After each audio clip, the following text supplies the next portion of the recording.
خب باشه حالا خواهر چه جوری میکنی بابا؟ ما ترسیدیم تو خودمانی چون مدلش فهمیدیم خوشگل شدی، فهمیدیم لباس ایداد پوشیدی، لباس نهاده پوشیدی، ول بکنی ادوارا چیز جوری آینه. خیلی دقت کردم. چه بد میاد آسانسوره گوشی نارنجی من نفهمیدم چه برام نگفتی چه باعث آسانسوره خیلی نه اوکی آسانسوره بهش میام.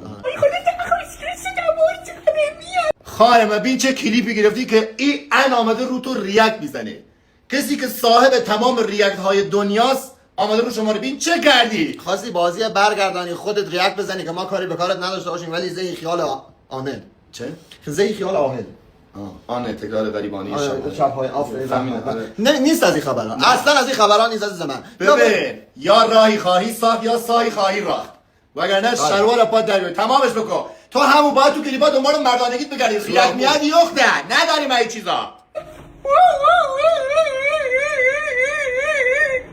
ای چه میکنی؟ با قرآن 100 تا دختر نمیتونن اینجور بلغاننش، 100 نفر نمیتونن اینجور بچرخوننش. این ادوارا چیزی چرا خودت این شکلی کردی؟ مواد زدی، عرق خوردی، چه کردی؟ اصلا سر خودت نیستی تو این چند روزه. بابا یه دانه این ذره ببند دور کمرت برو توی کلاب مروا یتعلا دلعلا خیلی پول بیشتری در میاری تو این استان کسی بهت گیر نمیده. اگر خوب بود تو معاشره بفرستی. من چرا؟ آقا من چرا؟